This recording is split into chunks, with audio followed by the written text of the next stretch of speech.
Haleluya. Senang berjumpa kembali dengan kita semua pada hari ini. Bagaimana kabar saudara? Saya percaya saudara dalam lindungan Tuhan. Saudara diberkati Tuhan sampai pada hari ini. Mungkin banyak di antara kita yang mengalami gangguan-gangguan kesehatan karena cuaca-cuaca yang kurang baik, mengalami flu, kelemahan-kelemahan di dalam tubuh jasmani. Tetapi Bapak Ibu Saudara-saudari yang terkasih, kita perlu belajar menjadi domba yang cerdik. Karena firman Tuhan katakan, hendaklah engkau cerdik seperti ular dan tulus seperti merpati. Kita sudah belajar selama beberapa waktu, beberapa hari ini tentang bagaimana menjadi domba yang cerdik. Dan pada hari ini kita akan terus belajar tentang bagaimana memahami rencana-rencana Tuhan bagi hidup kita, bagaimana menjadi domba yang cerdik. Dan pada hari ini saya ingin saudara mengalami kuasa Tuhan menjadi cerdik ketika saudara menghadapi sakit di dalam tubuh jasmani saudara. Saya mengajak kita untuk membaca kepada firman Tuhan di dalam Amsal pasal yang ke-18 ayat yang ke-14. Amsal 18 ayat yang ke-14. Firman Tuhan katakan, orang yang bersemangat dapat menanggung penderitaannya. Saya ulangi, orang yang bersemangat dapat menanggung penderitaannya. Bapak Ibu Saudara-saudari yang terkasih, saya akan bacakan bagi kita semua dalam terjemahan bahasa Inggris The Passion Translation.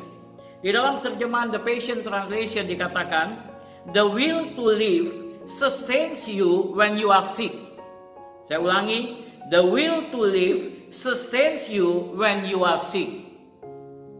Pada hari ini kita akan belajar menjadi domba yang cerdik. Bagaimana cara kita menghadapi tubuh yang sakit. Bagaimana ketika kita menghadapi pandemi yang terjadi di sekitar kita. Saat ini kita sedang berada di masa-masa pandemi. Walaupun 6 bulan sudah kita lalui Bapak Ibu. Tetapi sesuatu masih bisa terjadi kepada kita. Kapan saja, di mana saja. Itu sebabnya kita perlu mengenal dengan baik kebenaran-kebenaran firman Tuhan. Dikatakan, the will to live sustains you when you are sick. Saya akan membawa contoh kepada kita semua dari beberapa orang. Yang pertama, saya akan bagikan kepada saudara tentang Rasul Paulus. Di dalam kitab Filipi pasal 1 ayat yang ke-21, firman Tuhan katakan, Paulus katakan, karena bagiku hidup adalah Kristus dan mati adalah keuntungan. Tetapi jika aku harus hidup di dunia ini, itu berarti bagiku bekerja memberi buah. Jadi mana yang harus kupilih, aku tidak tahu. Aku didesak dari dua pihak. Aku ingin pergi dan diam bersama-sama dengan Kristus. Itu memang jauh lebih baik. Tetapi lebih perlu untuk tinggal di dunia ini karena kamu. Bapak Ibu Saudara-saudari yang terkasih, kenapa Paulus menuliskan ini kepada jemaat yang ada di Filipi? Kalau kita cari-cari di kitab Filipi, maka kita mungkin gak akan dapatkan jawabannya. Maka untuk mendapatkan jawabannya, maka kita harus membuka kitab-kitab yang lain, yaitu kiriman surat-surat Rasul Paulus kepada jemaat-jemaat yang lain.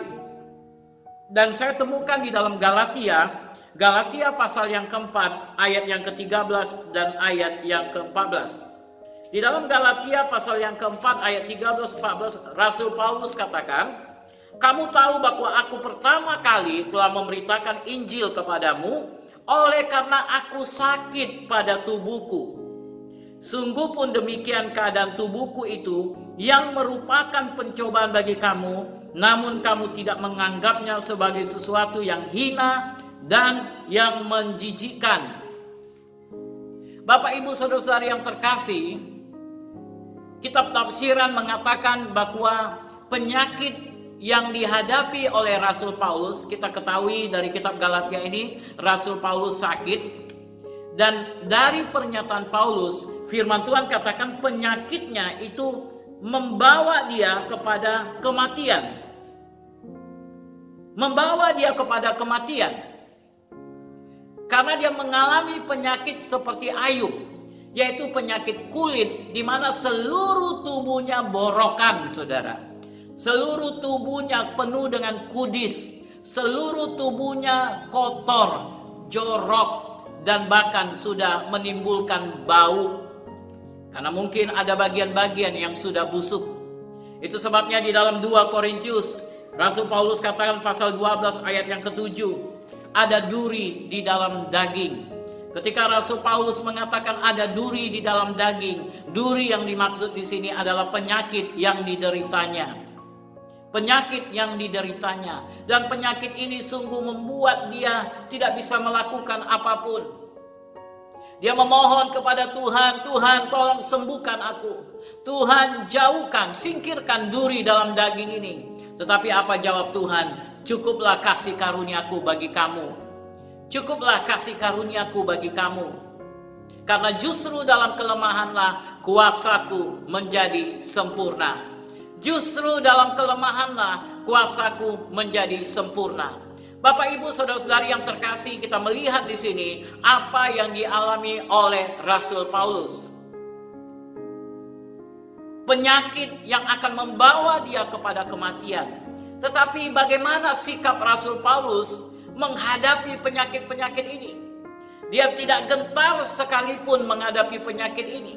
Itu sebabnya di dalam Filipi 1 ayat 21 dia katakan, bagiku hidup adalah Kristus dan mati adalah keuntungan. Karena bagi orang-orang yang percaya kepada Kristus, kematian bukanlah sesuatu yang mengerikan. Kematian adalah perpindahan tempat di mana kita akan masuk ke dalam kehidupan yang baru bersama dengan Kristus di dalam kerajaannya. Tidak ada lagi kesusahan, tidak ada lagi penyakit, tidak ada lagi ratap tangis, tidak ada lagi penderitaan. Karena Kristus sudah ada bersama dengan kita di surga.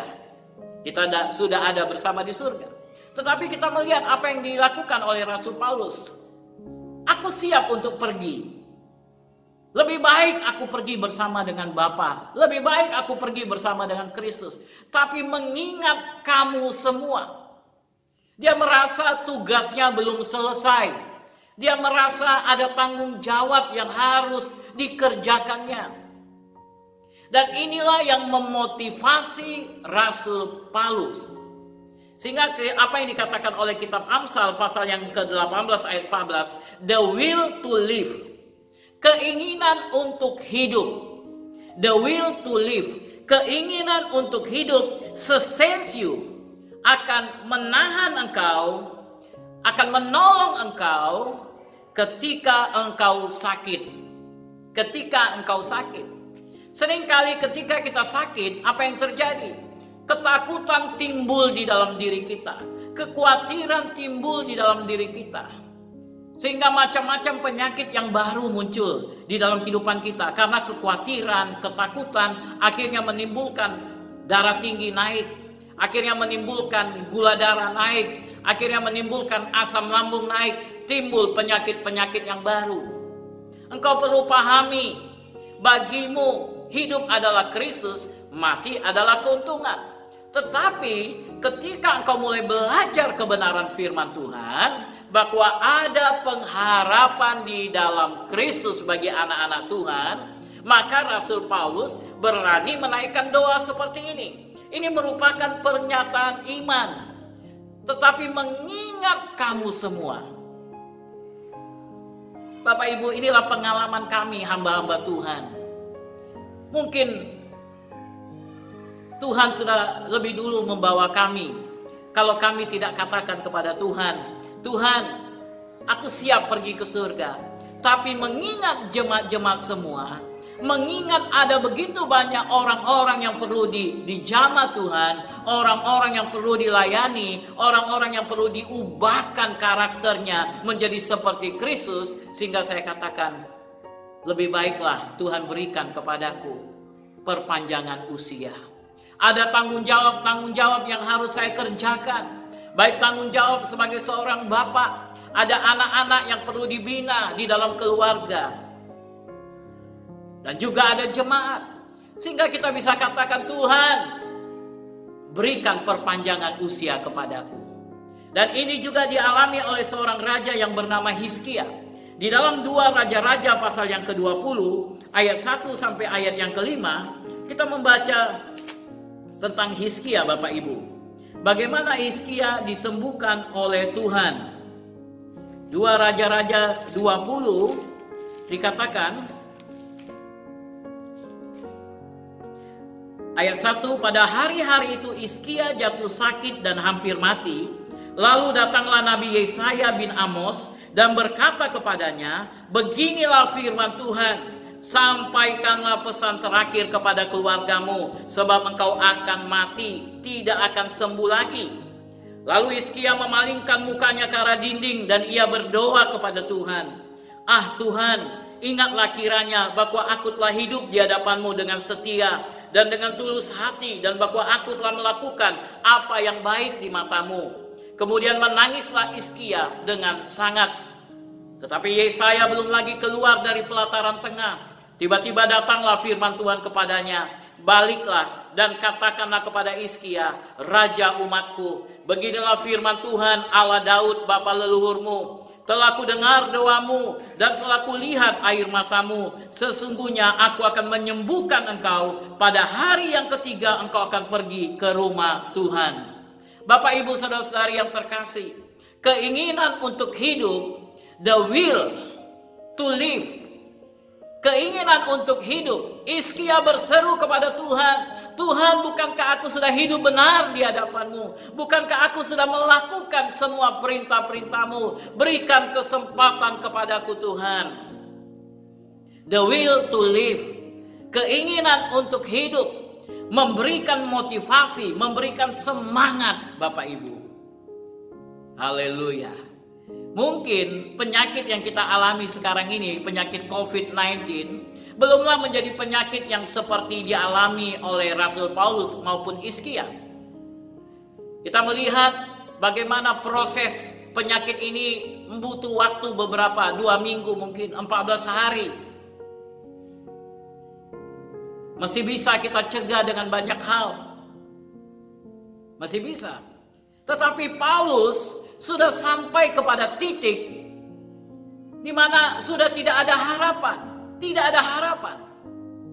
Tetapi dengan iman dia katakan, adalah lebih baik untuk aku tinggal bersama dengan engkau. Sehingga Tuhan perpanjang usianya. Tuhan sembuhkan Rasul Paulus. Demikian juga dengan Hizkia. Tuhan menambahkan usia daripada Hizkia. Sehingga beberapa tahun ke depan Hizkia masih diberikan kehidupan. Kita juga sering mendengar, saya sering bagikan kepada saudara tentang seorang perempuan yang 12 tahun pendarahan. Di dalam kitab Markus pasal yang kelima, firman Tuhan katakan bagaimana hidup wanita ini. Ayat 25 sampai 26. Adalah di situ seorang perempuan yang sudah 12 tahun lamanya menderita pendarahan. Ia telah berulang-ulang diobati oleh berbagai tabib, sehingga telah dihabiskannya semua yang ada padanya. Namun sama sekali tidak ada faedahnya, malah sebaliknya keadaannya semakin memburuk. Saudara melihat dari ayat 26 dikatakan, ia telah berulang-ulang diobati oleh berbagai tabib, sehingga telah dihabiskannya semua yang ada padanya, namun tidak ada faedahnya. Bapak Pendeta Muda Dr. Iskandar telah pernah membagikan kepada kita, mustahil kalau seorang wanita yang sudah mengalami pendarahan 12 tahun masih bisa hidup. Tidak mungkin. Tetapi kenapa wanita ini mengalami penderitaan 12 tahun masih hidup? Di dalam penyakit yang menakutkan dia masih hidup. The will to live, keinginan untuk hidup. Dia tidak rela mati. Dia katakan belum waktunya, masih banyak hal yang harus kukerjakan. Haleluya. Bagaimana dengan saudara pada hari ini? Apakah engkau menjadi ketakutan karena penyakit-penyakit yang kau derita? Ada orang yang karena baru kena flu saja, dia menjadi ketakutan dan berpikir apakah ini COVID-19? Seperti yang digembor-gemborkan akan membawa kematian. Kita perlu belajar Bapak Ibu. Kita perlu tahu. Itu sebabnya mata kita harus arahkan kepada Tuhan, sumber kehidupan, pengharapan kita Bapak Ibu. Yesus adalah pengharapan kita. Saya sudah bagikan kepada saudara pelajaran-pelajaran tentang pengharapan. Engkau bisa lihat di video-video yang sebelumnya tentang khotbah-khotbah saya tentang pengharapan, bahwa pengharapan kita tidak mengecewakan karena Yesus telah mati menggantikan saudara. Dia telah tanggung semua penderitaan kita di atas kayu salib. Kalau belum tiba waktunya, tidak ada kematian yang bisa mendekat kepadamu. Iblis tidak bisa mencabut nyawa orang percaya. Engkau ingat dengan peristiwa Ayub. Ayub mengalami begitu banyak penderitaan. Tetapi Tuhan bilang, jangan coba-coba nyawanya. Engkau bisa kirim penyakit, engkau bisa buat ini, buat itu, segala sesuatu. Tapi saudara, bagi orang saleh, bagi orang takut akan Tuhan, tidak ada kematian yang bisa mendekat kepadanya. Khususnya ketika orang itu saleh, jujur dan benar dalam takut akan Tuhan. Kita melihat bagaimana tadi Paulus, kita melihat tadi bagaimana Hizkia. Mereka adalah sama-sama orang yang takut Tuhan. Itu sebabnya saya mengajak saudara pada hari ini, hiduplah takut akan Tuhan. Hiduplah di dalam jalan Tuhan.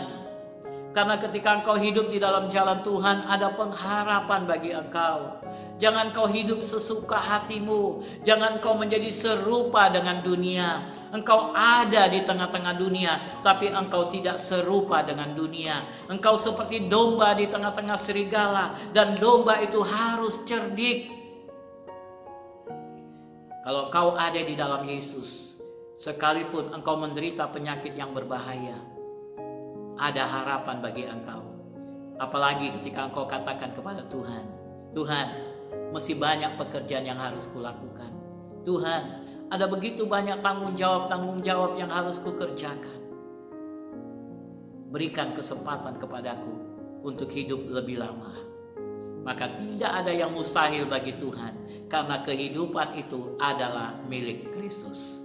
Kehidupan itu adalah milik Tuhan. Dia katakan, akulah jalan, kebenaran, dan kehidupan.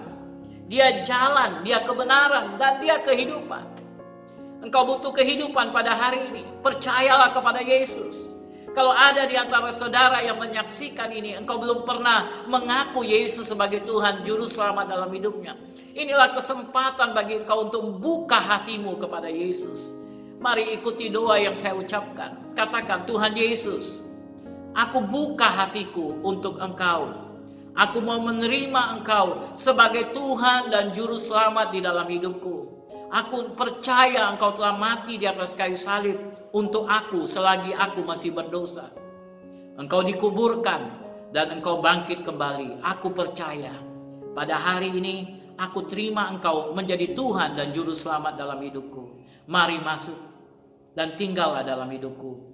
Roh Kudus berkuasa atas hidupku. Amin. Hari ini engkau ada di dalam keluarganya Tuhan. Carilah gereja di mana engkau bisa beribadah. Datang. Kalau engkau ada di kota Medan ini, engkau bisa datang ke Jalan Mangun Sidi, Gereja Elim Kristen Indonesia. Engkau bisa datang mengikut ibadah di tempat ini. Tetapi engkau perlu tahu, the will to live, keinginan untuk hidup, akan membuat engkau sembuh daripada penyakitmu. Haleluya. Karena Tuhan Yesus baik. Kiranya Tuhan memberkati saudara. Nantikan firman Tuhan selanjutnya. Saya akan bagikan kepada saudara selanjutnya tentang obat-obatan yang bisa menyembuhkan kita, Bapak Ibu. Oleh sebab itu, dengarkan firman Tuhan selanjutnya dan mari kita berdoa. Bapa yang baik, kami telah mendengarkan firman-Mu pada hari ini. Biarlah firman-Mu menjadi rema kekuatan di dalam kehidupan kami, yang akan menolong kami, membangkitkan semangat dan membangkitkan iman kami untuk hidup bagi Engkau. Kami tahu kalau kami hidup bagi Engkau, kalau belum tiba waktunya, kami aman di dalam Engkau. Karena berharga, kita Mazmur katakan, berharga kematian orang-orang yang percaya kepada Tuhan. Karena lebih baik kalau kami hidup berfungsi di muka bumi ini untuk kemuliaan nama Tuhan. Terima kasih Bapa. Di dalam nama Yesus kiranya Engkau memberkati setiap anak-anak-Mu pada hari ini. Amin. Amin. Kiranya Tuhan memberkati saudara. Stay safe. God bless you. Shalom.